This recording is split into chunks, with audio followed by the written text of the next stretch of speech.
Olá, pessoal. Aqui é o professor William de Filosofia. Estamos aqui hoje para mais uma aula sobre a história da filosofia ocidental. Estamos trabalhando a história da filosofia. Vamos trabalhar lá desde o início, desde a filosofia antiga até a filosofia contemporânea, até os dias atuais, até os dias de hoje. No meio desse caminho também, provavelmente eu vou fazer outras séries aí sobre as filosofias no Oriente, filosofia na Índia, filosofia na China, no Japão.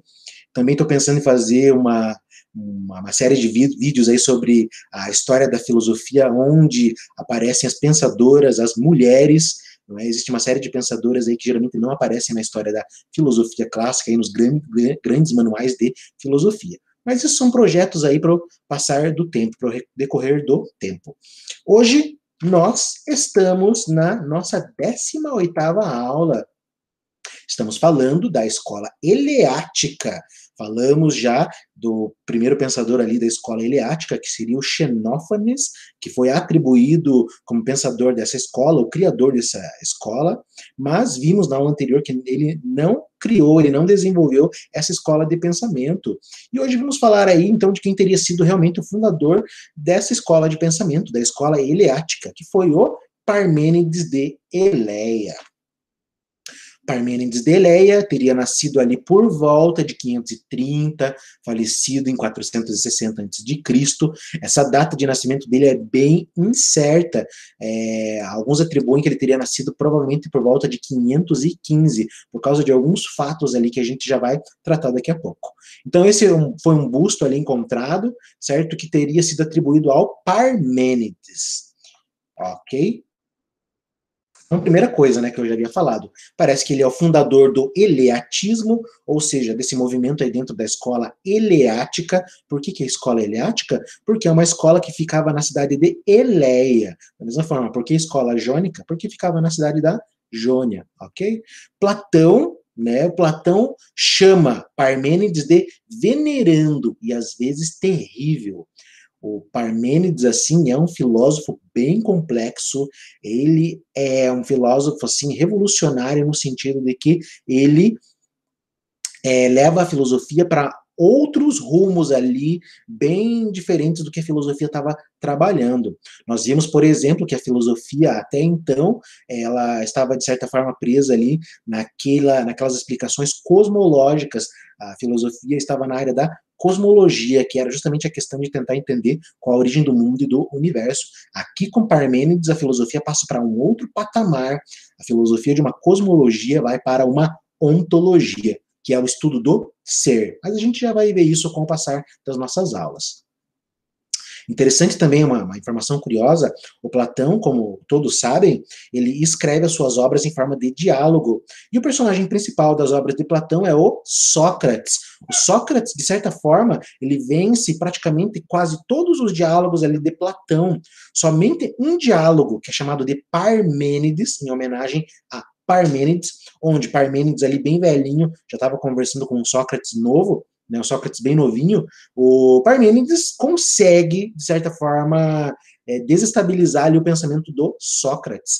Tá? Então, por isso, provavelmente, que Platão o chama de terrível, porque ele realmente é um filósofo ali, de certa forma, genial. O Parmênides, ele consegue inovar assim, de uma maneira bem diferente ali a história da filosofia. A filosofia, depois dele, não é e nunca mais será a mesma. Um outro filósofo chamado Apolodoro estima uma data de nascimento incerta em relação ao nascimento de Parmênides. Aquela data de 530 que nós vimos ali foi instituída pelo Apolodoro, mas provavelmente essa data não está correta. Na verdade, assim, por quê? Porque parece que realmente Parmênides se encontrou com Sócrates. Então, a idade que Parmênides teria se encontrado com Sócrates bem novo, acho que o Sócrates tinha uns 20 e poucos anos de idade, remontaria que Parmênides teria nascido ali por volta de 515, mais ou menos. 530 não bateria a data, tá? O Aristóteles também fala de Parmênides, né? O Aristóteles usa termos hesitantes em relação a Parmênides ter sido discípulo de Xenófanes. Xenófanes foi o autor que nós vimos na aula passada, que algumas pessoas, alguns comentadores da história da filosofia, atribuíram que Xenófanes teria sido, de certa forma, professor de Parmênides e criador do pensamento eleático. O Aristóteles, ele hesita em fazer essa afirmação de que Parmênides tenha sido um discípulo de Xenófanes. Não sabemos se ele foi realmente discípulo ou não. Um outro filósofo ali também, o Diógenes de Laércio, nós já comentamos sobre ele quando nós falamos sobre as fontes da filosofia grega. O Diógenes de Laércio escreve uma obra, né, A Vida dos Ilustres Filósofos, ou dos Filósofos Ilustres, e justamente traz aqui algumas informações valiosíssimas sobre o pensamento dos filósofos, assim como a história deles também. E o Diógenes de Laércio, então, afirma que Parmênides foi discípulo do filósofo pitagórico Amínias de Eleia.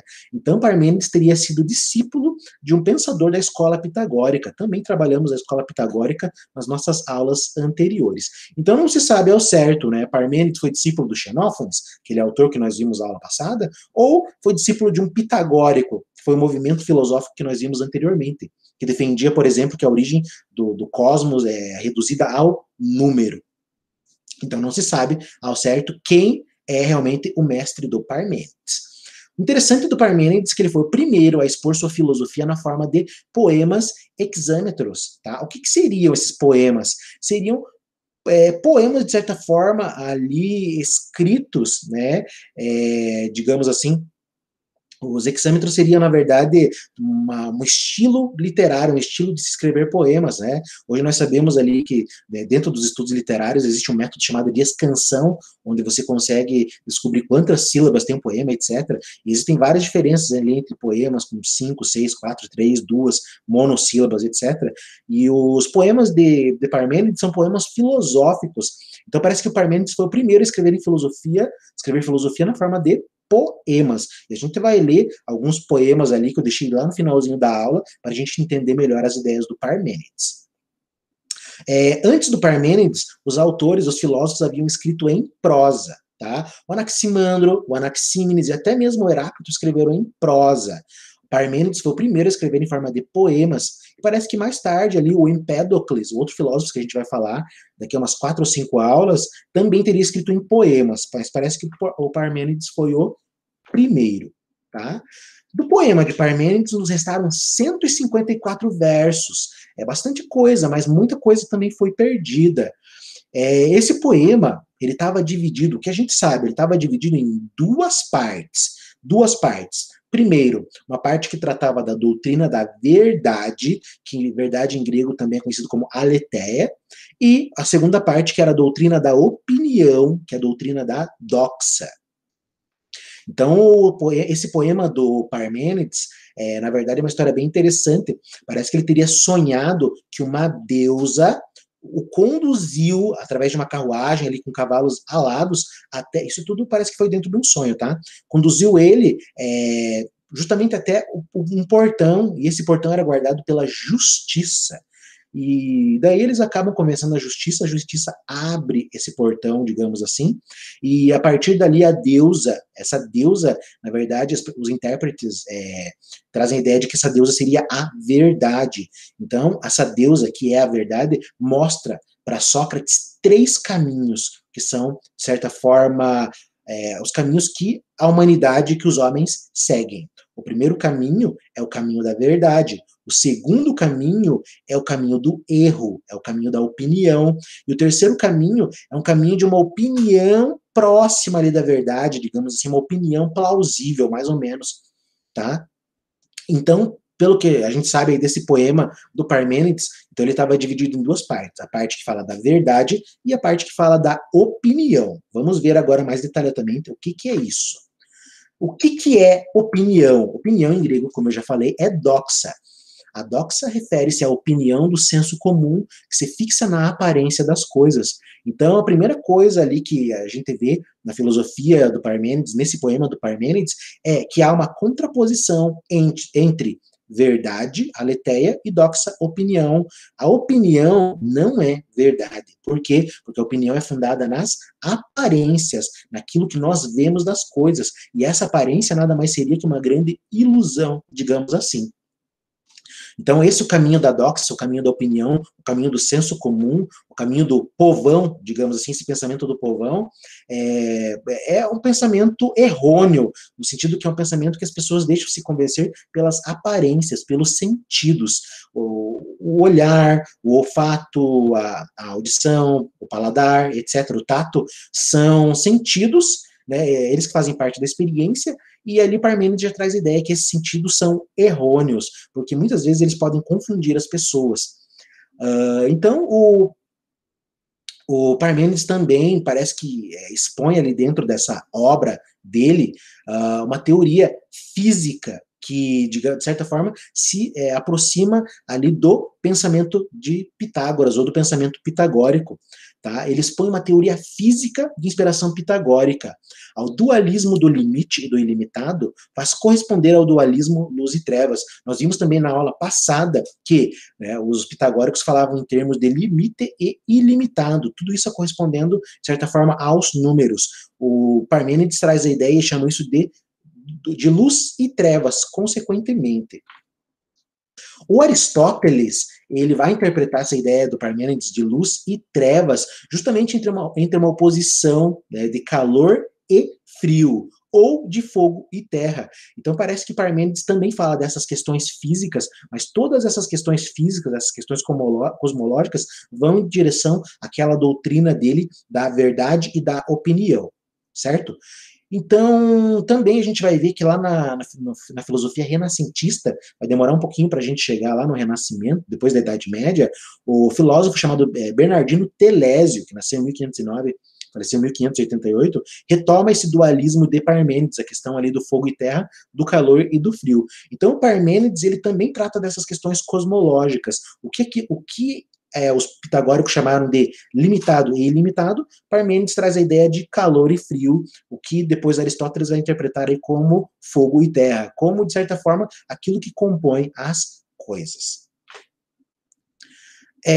Então, de certa forma, tudo isso, essa questão física que eu estou falando para vocês agora, da composição do mundo, a questão da opinião, dessa doxa, digamos assim, que é um caminho errôneo, faz parte desse poema do Parmênides. Então, nessa parte do poema, Parmênides visa apenas corrigir a opinião dos mortais, aproximando-as da verdade. Então, eu havia falado que haviam 3 caminhos: o caminho da verdade, o caminho da opinião e o caminho da opinião plausível. O que se sabe sobre a opinião plausível, como eu já falei, nós perdemos. Então vamos considerar o caminho da verdade e o caminho da opinião. O caminho da opinião seria o caminho do erro, justamente porque se baseia nos sentidos. Porém, o caminho da verdade é o caminho que se apoia na razão. Aqui nós temos pela primeira vez na história da filosofia do Ocidente uma contraposição entre razão e experiência, entre pensamento e sentidos. Isso aqui é uma coisa que vai ficar latente ali na história da filosofia, principalmente lá na filosofia moderna, quando discutimos o racionalismo e o empirismo. Mas isso aqui já aparece ali no Parmênides. Parmênides mostra que os sentidos, a experiência, são enganosas e não levam à verdade. A única maneira de se atingir a verdade é pelo pensamento e pela razão. Então, ali, ó, a opinião nunca alcança a verdade, pois está presa no domínio das aparências. Então, para Parmênides, se você quer descobrir a verdade, realmente a verdade, você deve usar o pensamento e a razão, e não a experiência, não os seus sentidos, porque os seus sentidos os enganam. Já o pensamento e a razão, quando bem conduzidos, não conduzem ao erro, não conduzem à enganação. O tema da filosofia, então, do Parmênides é isso, tá? É uma contraposição entre verdade e aparência. Verdade é aquilo que é, aparência é aquilo que parece ser. Uma coisa é aquilo que é, outra coisa é aquilo que parece ser. Isso são coisas totalmente diferentes. O caminho da verdade é o caminho daquilo que é. O caminho da doxa, o caminho da opinião, é o caminho da aparência. Ou seja, é o caminho daquilo que parece ser. O que parece ser Não é, é apenas uma enganação, é apenas uma ilusão dos sentidos. Já o caminho daquilo que é, essa é a verdade. Então ele trouxe uma citação de uma parte ali do poema do Parmênides, que ele fala o seguinte, ó: só duas vias de pesquisa se podem conceber. Uma é que o ser é e não pode não ser. E esta é a via de persuasão, porque é acompanhada da verdade. A outra, que o ser não é e é necessário que não seja. E isto, digo-te, é um caminho em que ninguém pode persuadir-se de nada.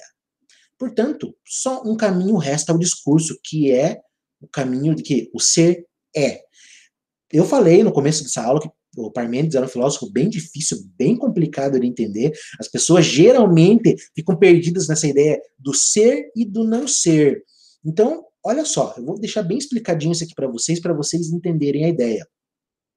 Parmênides mostra então que existem dois caminhos, o caminho da verdade e o caminho das aparências. O caminho da verdade diz o seguinte: o ser é e o não ser não é.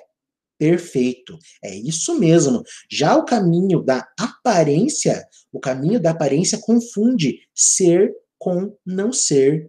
Na verdade, o caminho da aparência, ela, de certa forma, privilegia esse não ser. Só que aí é que está o X da questão. O ser é, portanto, o ser existe. O não ser não é, portanto, ele não existe. Então, quando tratamos de dois caminhos, na verdade, só existe um, que é o caminho do ser, que é o caminho daquilo que é.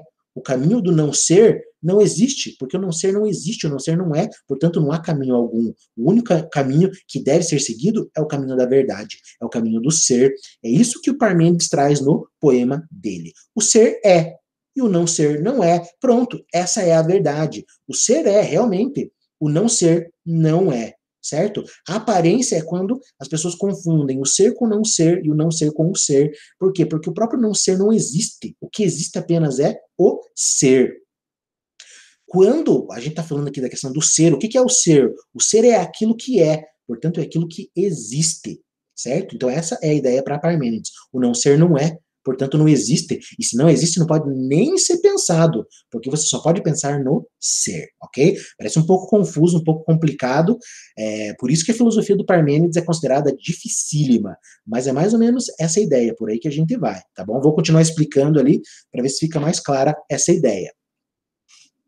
O caminho da verdade só pode ser seguido pela via da razão, pois é o caminho do ser. Somente o caminho da razão, somente a razão leva ao caminho da verdade. Somente o pensamento conduz à verdade. Por quê? Porque os nossos sentidos, eles nos enganam, eles nos trazem mentiras. Somente uma razão, somente um pensamento nos tira dessas mentiras que os sentidos nos trazem e nos mostram a verdadeira realidade das coisas. Somente a razão diz que o ser é. Quando olhamos para a aparência, quando olhamos as coisas a partir da nossa experiência, nós vemos coisas que não são e julgamos que são, ou ao contrário, coisas que são e julgamos que não são, porque justamente essa é uma ilusão das aparências. Portanto, o caminho da verdade, ele está na razão e no pensamento. A experiência se detém no nascer, crescer e perecer das coisas, portanto, na passagem do ser ao não ser. E isso aqui também é bem complicado para entender na ideia do Parmênides. O Parmênides afirma o seguinte: só existe o ser. Só existe o ser. Não existe mudança, não existe movimento. Olha só, numa das aulas que eu falei, nas aulas anteriores, eu trouxe um filósofo chamado Heráclito. O Heráclito afirmava que o mundo, o cosmos, ele é movimento, ele é mudança, ele é devir. As coisas estão constantemente mudando. O Heráclito traz a seguinte ideia: nós não podemos nos banhar no mesmo rio duas vezes seguidas. Por quê? Porque ao adentrar novamente no rio, o rio não é mais o mesmo e eu também não sou. Portanto, quem entra no rio pela segunda vez é uma pessoa diferente daquela que entrou a primeira, e já o rio já não é mais o mesmo também, porque as coisas estão em constante mudança. Aqui, o Parmênides é claro, não existe mudança. Mudança é uma ilusão. A experiência, os sentidos nos trazem a ideia de mudança, de nascer, de crescer e morrer, mas nada disso existe. Por quê? Porque só existe o ser. Olha só, tenta entender essa lógica aqui. O ser, se o ser mudasse, Se houvesse mudança, o ser teria que mudar. Mas o ser vai mudar para quê? O ser muda para não ser. Como que o ser vai mudar para o não ser se o não ser não existe? Como que algo vai mudar para algo que não existe? O que existe é o ser. Tudo que existe é o ser. Portanto, não há mudança. O ser é eterno. O ser sempre é e ele não muda. Ele sempre vai ser. Ele não pode mudar, porque a mudança seria sair do ser para ir para outra coisa. Mas essa outra coisa é o não ser, e o não ser não existe. Como que algo que existe vai sair para algo que não existe? Se isso não tem existência. Somente tem existência o ser. O ser é, o ser existe. Eu sei que isso é complexo, eu sei que isso é complicado, mas é mais ou menos essa ideia. Então, enquanto Heráclito afirma que as coisas estão constantemente mudança, Parmênides traz a ideia que não existe mudança, não existe movimento, porque uma coisa é o ser e ela permanece no ser, ela não vai deixar de ser, ela sempre vai ser, portanto o ser sempre existe, o ser sempre é. Ó, Parmênides procura afastar o homem da investigação sensível. O que a minha experiência me mostra? Minha experiência me mostra as coisas mudando. Eu vejo uma coisa mudando, eu vejo outra coisa mudando, mas isso é apenas uma ilusão dos sentidos, porque no fundo as coisas sempre são, o ser está sempre ali. As coisas estão mudando? Estão, mas isso é apenas uma aparência, porque na realidade o ser sempre é. Só existe o ser. A única coisa que existe é o ser, que é aquilo que é. Ok? Vamos seguir, vamos seguir.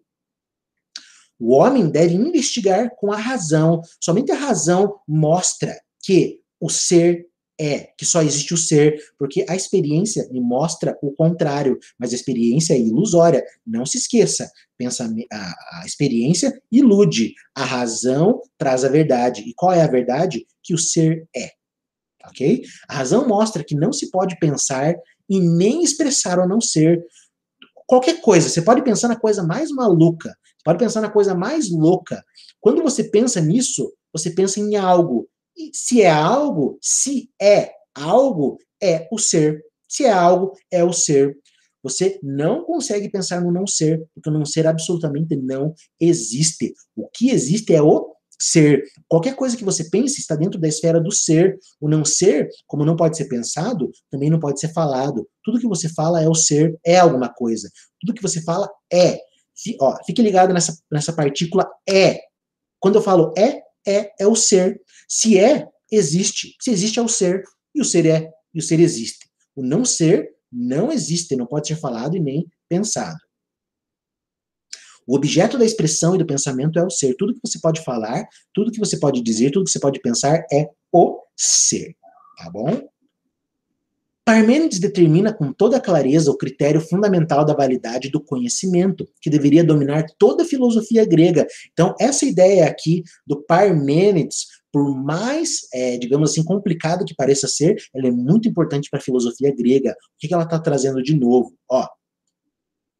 O valor de verdade do conhecimento depende da realidade do objeto. O conhecimento verdadeiro não pode ser outra coisa senão o conhecimento do ser. E é isso que é a filosofia, que nós já tratamos ali nas aulas anteriores. Para que serve a filosofia grega nesse início? De certa forma, toda a filosofia serve para isso, além de outras coisas. Filosofia serve para constatar aquilo que é daquilo que não é. Vamos parar para pensar hoje em dia. Como que isso pode ser adaptado hoje em dia?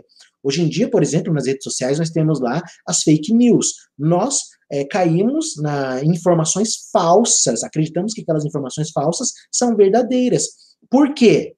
Porque nós estamos confundindo o não ser com o ser. Essa é a grande ideia. O que a filosofia tenta mostrar? Que o teu pensamento, a tua fala, a tua linguagem, ela tem que se adequar ao objeto, ao real. Então, só pode ser falado aquilo que existe, só pode ser expresso aquilo que é. Então, essa é a grande ideia. Quando a gente usa filosofia, é isso que a gente está procurando, aquilo que é, aquilo que existe. Filosofia serve para constatar aquilo que é. Filosofia também serve para constatar aquilo que não é. Filosofia serve para te dizer, olha, isso é. E também serve para te dizer, isso não é. Portanto, não faça, não siga, não fale. Tá bom? Isso é uma constante que aparece dentro da filosofia grega e dentro da história da filosofia também. Para Parmênides, então, o pensamento e o ser são o mesmo. Pensar é ser. Ser é existir. O pensamento e o ser coincidem, tá? A mesma coisa é o pensar e o objeto do pensamento. Sem o ser, em que o pensamento é expresso, não poderás encontrar o pensamento, visto que nada há ou haverá fora do ser. Mais uma vez, você não consegue pensar o não ser, você não consegue pensar aquilo que não é. Se você pensa algo, você pensa algo que existe, algo que é o ser. Portanto, o ser é a realidade última de todas as coisas. As características do ser como objeto do pensamento são as mesmas que a do deus Cosmos de Xenófanes. Essa foi uma das comparações que fizeram entre a filosofia de Xenófanes e a filosofia eleática da escola de Eleia, que aquele deus Cosmo lá, trazido por Xenófanes, ele apresenta as mesmas características ali do ser de Parmênides.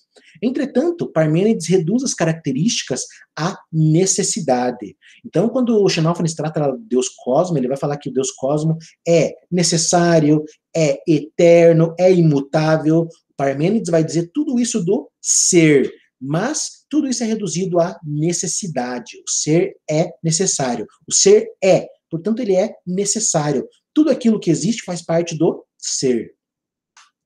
O ser é e não pode não ser. Falamos aqui 500 vezes disso, e essa é a tese principal de Parmênides. Nunca se esqueçam, o ser é, e não pode não ser.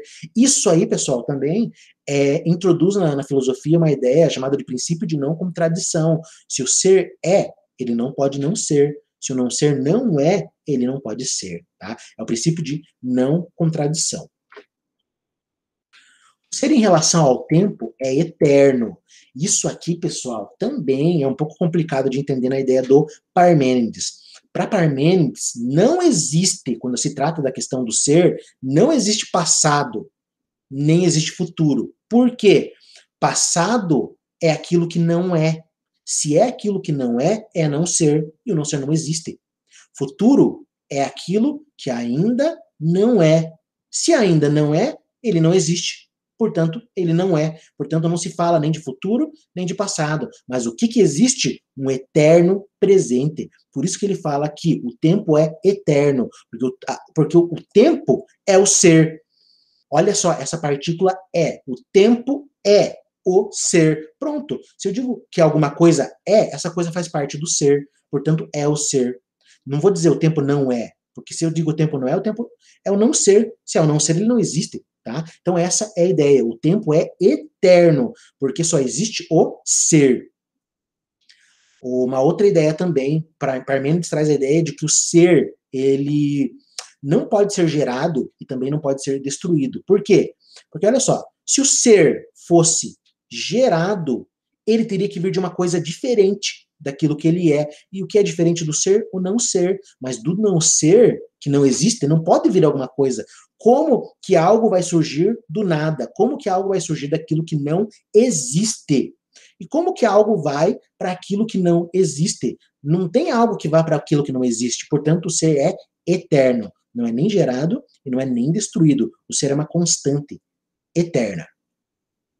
Isso aqui vai ser muito discutido lá na filosofia medieval, quando justamente os medievais trazem a ideia de que Deus, né, quando eles fazem a leitura da Bíblia, Deus é aquilo que cria as coisas a partir do nada. Os gregos jamais teriam essa concepção de que algo surge do nada. Mas isso é uma outra história que a gente vai tratar na filosofia medieval. Em relação ao múltiplo, é uno. O ser, em relação à multiplicidade de coisas, ele é uno. O que é uno? É um. Por exemplo, nós vemos pessoas diferentes, cidades diferentes, idiomas diferentes, línguas diferentes, pensamentos diferentes, ideias diferentes, etnias diferentes, religiões diferentes, tudo é diferente. Mas tudo é o ser. Portanto, tudo é um, tudo é único, porque faz parte do ser. Fora do ser não existe nada, só existe o ser. Meio complicado entender isso, mas essa é a ideia, tá? Em relação ao devir, é imutável. Isso a gente já trouxe. O devir é mudança. Então, em relação à mudança, o ser é imutável. O ser não muda. O ser sempre permanece na mesma. Olha lá. O ser nunca foi, nem nunca será, porque é agora todo de uma vez, uno e contínuo. Não existe nem passado, nem futuro. O que existe é um eterno presente. É um ser eterno, que não pode vir do não ser e não pode ir para o não ser. Ele não pode vir daquilo que não existe e não pode ir para aquilo que não existe. Como que uma coisa vai para aquilo que não existe? Não tem como. Logicamente, pensando, utilizando a razão, porque não é isso que a nossa experiência mostra. Mas a experiência, para Parmênides, é apenas uma ilusão. Parmênides, além de ter sido o primeiro, né, ele foi o primeiro em várias coisas. Ele foi o primeiro a escrever, né, em forma de poemas, também foi o primeiro a elaborar o conceito de eternidade. Então, aqui o Parmênides traz ali um dos primeiros conceitos de eternidade, isso que é bem interessante. Para Parmênides, eterno não é tempo infinito. Se eu perguntasse para vocês o que é eternidade, o que é eterno, muita gente ia falar assim, eterno é um tempo infinito. Parmênides diz que não. O que é eterno? Eterno é a negação do tempo. Eterno é onde não há tempo. Não é tempo infinito, mas é onde não há tempo. Isso aqui é muito interessante. Esse argumento vai ser utilizado lá por um filósofo medieval, um dos doutores da igreja, chamado Santo Agostinho. O Santo Agostinho vai trazer a ideia, né, quando perguntam para ele, faz a seguinte pergunta: se Deus criou o tempo, o que Deus fazia antes do tempo existir? E daí o Santo Agostinho responde: Deus não fazia absolutamente nada antes do tempo. Por quê? Porque Deus não vive na esfera do tempo. Deus vive na esfera da eternidade. Ou seja, o eterno, esse eterno de Santo Agostinho, é um eterno onde não existe tempo. Onde não existe tempo. E é isso que o Parmênides está trazendo aqui, tá bom? Eterno não é tempo infinito. Eterno é negação de tempo. Tempo infinito é uma coisa, negação do tempo é outra totalmente diferente. O ser não pode nascer nem perecer, eu acabei de falar sobre isso. Nossa experiência mostra que as coisas mudam, as coisas acabam, as coisas nascem, as coisas crescem. Mas todas elas não saem do ser, elas continuam sendo pelo resto da vida, tá bom? O ser é indivisível, porque é todo igual, e não pode ser em um lugar mais ou menos que em outro. O que o Parmênides está falando aqui? Ele está criticando todas aquelas teorias cosmológicas que nós vimos anteriormente. Nós vimos em autores ali como, por exemplo, o Anaximandro, o Anaxímenes, o Heráclito, vimos também ali um pouco no Xenófanes, nos pitagóricos principalmente, basicamente em todos eles, que a constituição do real, a constituição da realidade, se dá às vezes por uma luta entre elementos opostos. É o frio contra o calor, é o seco contra o úmido, água contra o fogo, etc. Luz contra trevas, etc. O Parmênides ele traz a ideia que não existe essa oposição, não existe uma oposição dentro do nível do ser. Por quê? Porque a água é, o fogo é, o calor é, o frio é, o seco é, o úmido é, portanto, todos eles são o ser. Portanto, não há uma luta entre eles, onde um prevalece e o outro é derrotado, não. O que há é sempre a esfera do ser. Por isso que o ser é indivisível, senão separa o ser. Por quê? Dividir o ser é dividir ele em partes. Mas cada parte do ser também é, portanto, também é o ser. O ser não se divide, tá? Percebam, pessoal, o que eu estou falando? Estou falando no nível do pensamento, da lógica e da razão, ok? Por quê? Porque funciona da seguinte forma: os filósofos anteriores a Parmênides, eles discutiam a questão da cosmologia, ou seja, o mundo foi criado, foi formado por alguma coisa. Parmênides aqui está numa esfera além, ele não está discutindo cosmologia, ele está discutindo ontologia, que é o estudo do ser. O ser vai além dos elementos. O ser é aquilo que, de certa forma, o ser é aquilo que é. O ser é todas as coisas. O ser representa todas as coisas que existem. O ser é uma categoria que vai além, uma categoria abstrata que vai bem mais longe daquela cosmologia discutida pelos filósofos anteriores. A ontologia também é conhecida como metafísica, uma das áreas mais difíceis da filosofia. Filosofia é dividida numa série de áreas: filosofia da ciência, epistemologia, estética, tem a teodiceia, tem um monte de área. Mas a metafísica também é uma das áreas da filosofia, uma das mais difíceis, justamente porque trata dessas questões aí do ser. Tá? O ser de Parmênides é imóvel, já falamos sobre isso. Por quê? Porque o Parmênides não admite o movimento. O movimento é passar do ser para o não ser, mas o não ser não existe, então só há ser. É imóvel porque reside nos limites próprios. O ser de Parmênides tem um limite, tem finitude. E essa finitude, na verdade, não representa, de certa forma, uma impotência, mas é uma característica suprema do ser. É finito, porque o infinito é incompleto, e ao ser nada falta. Então aqui o Parmênides traz uma ideia bem interessante. O finito, ele é superior ao infinito, porque o infinito é sempre incompleto. Já o finito não, ele é completo, e por isso que ele se fecha.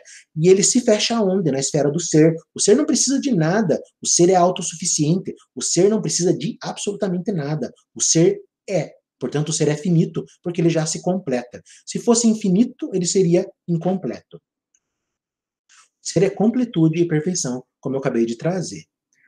Por conseguinte, visto que não tem um limite extremo, o ser é perfeito em todas as partes, semelhante à massa arredondada de esfera igual do centro para todas as suas partes. Então aqui também o ser de Parmênides é comparado a uma esfera, porque a esfera ela é igual do centro para todas as suas partes. Você pega, por exemplo, ali o centro da esfera e qualquer linha que você traçar ali, ela sempre vai ser igual, porque ela tem uma perfeição. Então o ser do Parmênides é sempre comparado com uma esfera, justamente por ser perfeito, por ser completo. Interessante notar que para os pitagóricos, a figura perfeita também é representada pela esfera, pelo círculo. Talvez isso mostre ali mais uma influência da escola pitagórica ao pensamento de Parmênides. Parmênides formula pela primeira vez os princípios daquela ciência filosófica que mais tarde se chamará ontologia. Então, mais tarde, lá no século XVIII, XIX, os filósofos vão criar uma área da filosofia chamada ontologia, mas na verdade essa área já existe aqui desde a filosofia antiga, porque é o Parmênides que funda ela, mas não com esse nome. Isso aí fica conhecido durante muito tempo dentro da história da filosofia como metafísica. Tá? Que é o estudo do ser enquanto tal. O que a ontologia estuda? O ser. Qual a diferença da ontologia para qualquer outra ciência? A física estuda o movimento dos corpos, a química estuda a composição dos corpos, a biologia estuda a vida dos corpos. Todas as ciências estudam as coisas particulares, a ontologia não, ela é o estudo de tudo isso e vai além, porque ela estuda as coisas na sua completude. Tá? Parmênides. Qual é a pergunta filosófica do Parmênides? Qual é o problema de Parmênides? O Parmênides se pergunta o que é o ser. Por isso que ele faz ontologia. Os filósofos anteriores não perguntaram o que era o ser. Os filósofos anteriores perguntaram o que é a natureza. Foi tudo isso que a gente viu nas aulas anteriores. Os filósofos se perguntaram o que é a natureza, qual a origem do mundo, qual a origem do universo. Parmênides não fez essa pergunta. Parmênides, ele se pergunta que é o ser. Por isso que Parmênides está num nível diferente. Ele não está nessa cosmologia, nessa pergunta sobre o cosmos, sobre a natureza, sobre o universo. Ele está numa pergunta sobre o ser, portanto, ontologia, portanto, metafísica. O ser não se refere somente à natureza, mas também ao homem, às comunidades humanas e tudo aquilo que pode ser pensado. E isso que é interessante da filosofia do Parmênides, que mais tarde vai ser o fundamento também da filosofia de Platão e Aristóteles, que é justamente um estudo sobre o ser. O ser não é só o universo, mas o ser também é o ser humano, também é o homem, também é a comunidade. O ser também é política, o ser é religião, o ser é arte, o ser é tudo. E é isso que ele está se perguntando, o que é esse ser? O que é esse ser? Mais tarde, na filosofia, um filósofo alemão que aderiu ao nazismo, chamado Heidegger, Martin Heidegger, ele vai trazer a seguinte ideia, né? Uma pergunta bem famosa, que ele vai dar uma resposta lá, que ele vai se perguntar, por que existe o ser ao invés do nada?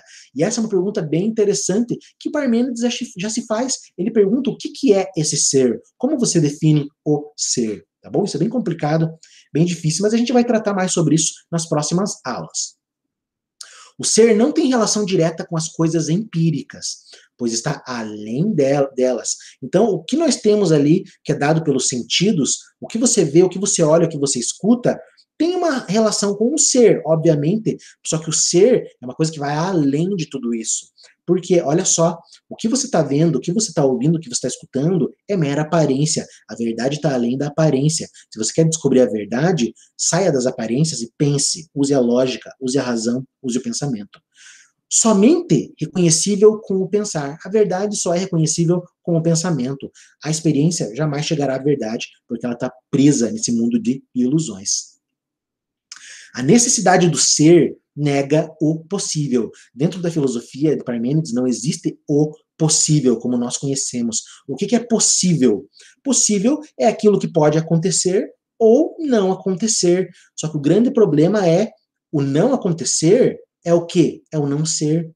Por que as coisas acontecem? Porque elas são o ser. Dentro da filosofia do Parmênides não existe o possível como nós conhecemos, só existe o ser. Qual é a possibilidade? A única possibilidade é o ser. O não ser não vai acontecer, porque ele não existe. Só acontece aquilo que existe. Mais tarde, os filósofos megáricos, a gente vai ver os filósofos da escola megárica também mais para frente um pouquinho, eles formularão essa ideia da seguinte forma, essa ideia da necessidade do ser. O que é possível realiza-se. O que não se realiza não é possível. Então, tudo aquilo que se realiza é possível. E é possível porque se realizou. Já o que não se realiza não é possível. E não se realiza porque não é, porque não existe, não era para ser. Tá bom? Eles reformulam, então, com essa ideia. Parmênides é pitagórico da mesma forma que Platão.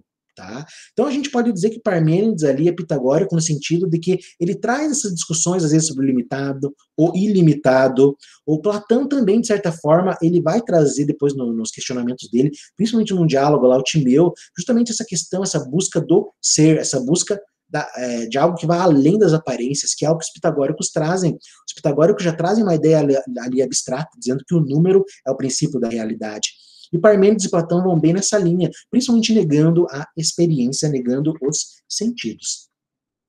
A filosofia de Parmênides se fundem a pesquisa rigorosa e o seu significado existencial. Isso aqui é muito interessante da filosofia do Parmênides. Filosofia é uma pesquisa que segue uma lógica rigorosa do pensamento da razão, e a existência do homem, para atingir a felicidade, tem que rumar nessa via, que é a via da verdade, é a via do pensamento, é a via da razão. Se você se conduz pela via da opinião, pela via do senso comum, pela via da doxa, pela via da aparência, você provavelmente não vai atingir uma certa felicidade. Por quê? Porque a felicidade está justamente nesse caminho da verdade, que é dado pela razão, pelo pensamento. Portanto, filosofar rigorosamente é seguir o caminho da verdade, portanto, o caminho da felicidade.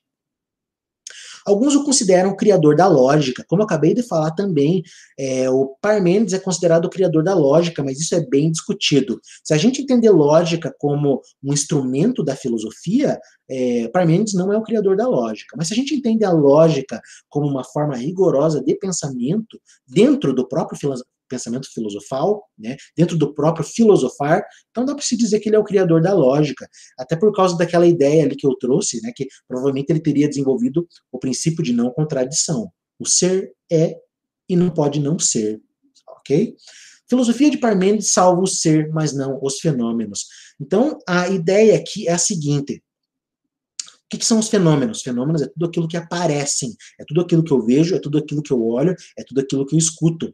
Isso é basicamente destruído na filosofia do Parmênides, porque a única coisa que ele salva é o pensamento, a razão. O mundo está condenado na filosofia do Parmênides. Por quê? Porque só existe o ser, não existe nada fora do ser. E nós vamos ver ali que os seguidores de Parmênides, principalmente o Zenão e Melisso, eles vão aprofundar, eles vão, de certa forma, radicalizar mais as ideias do Parmênides. E aqui, para a gente terminar, vamos ler apenas uma partezinha do poema ali de Parmênides para a gente tentar entender ali a ideia, né? Corroborar com aquilo que nós vimos na aula. Foi ele que escreveu, tá? Afasta o pensamento desse caminho de busca e que o hábito nascido de muitas experiências humanas não te force nesse caminho a usar o olho que não vê, o ouvido que retumba e a língua, mas com o pensamento julga a prova que te foi fornecida com múltiplas refutações. Um só caminho resta ao discurso que o ser existe.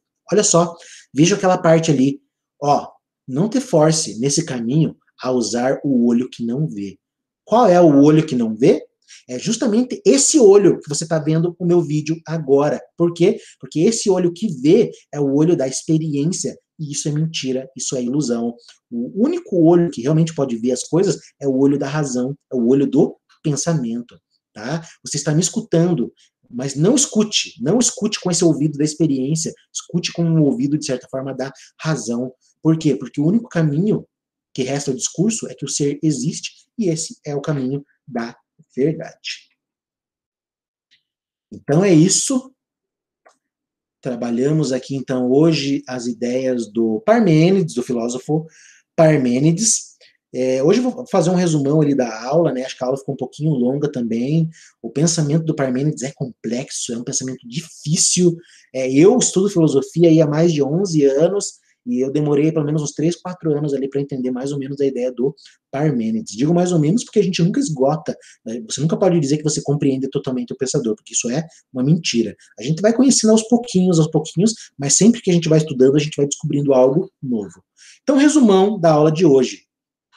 Parmênides, fundador da ontologia, ou seja, o estudo do ser, defende que não existe mudança, não existe movimento, não existe devir, porque só existe o ser. Mudança é passar do ser para o não ser, mas o não ser não existe, então não tem como passar de algo para aquilo que não existe, certo? Então essa é a ideia, o ser, ele é eterno, não existe nem esfera temporal. Por quê? Porque o passado não existe, o passado não é, o futuro ainda não existe, portanto não é, só existe um eterno contínuo, de certa forma.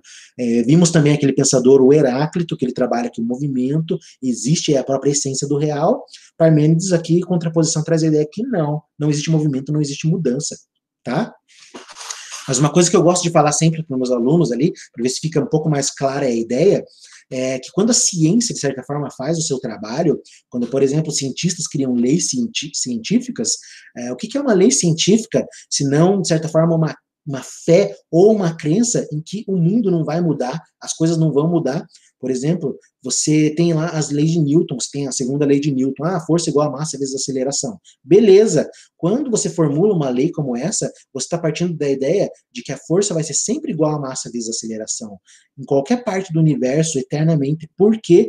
Porque você parte da ideia de que não vai mudar. Enquanto houver força, ela vai ser igual a massa vezes aceleração. É claro que depois surge a física moderna, a física do Einstein, a física quântica, etc., que vão trazer outras ideias de força, mas, de certa forma, uma lei, um princípio, ele não é alterado, porque parte de uma ideia de que o mundo não muda. Da mesma forma que a gente fala, por exemplo, de certos mandamentos divinos dentro das religiões, quando você tem mandamentos que você tem que seguir dentro da religião, você também está partindo de uma ideia de que o mundo não vai mudar. Por exemplo, pegue lá na Bíblia, Deus, né, revelou aos homens os 10 mandamentos. Esses 10 mandamentos vão valer para quando? É para aquela época ou vale para os dias atuais? É claro que ela sempre tem validade. Por quê? Porque parte da ideia de que as pessoas não vão mudar, o mundo não vai mudar, e aqueles mandamentos vão valer eternamente. E isso tem muito a ver com a filosofia do Parmênides, essa filosofia que traz a ideia que as coisas não mudam. Na sua essência, tudo é o ser. Mudança é apenas ilusão. Tá? Então essa seria mais ou menos a ideia. Agora a grande questão aí da filosofia. Quem está certo? Heráclito ou Parmênides? O mundo é mudança ou não é mudança? Quem vai resolver esse problema são, consequentemente, os pensadores ali, Platão e Aristóteles. Platão e Aristóteles, com as suas ideias, eles vão conseguir conciliar esse mundo mutável com algo que não muda. Mas isso é um tema para as nossas próximas aulas. Espero que vocês tenham gostado da aula de hoje. Peço desculpa aí pelas ideias, pela correria, mas é que geralmente é um tema assim bem complicado e para não se estender muito, acho que podemos encerrar por hoje. Então, desejo a todos aí uma boa noite, um bom descanso. Nos vemos aí na próxima aula.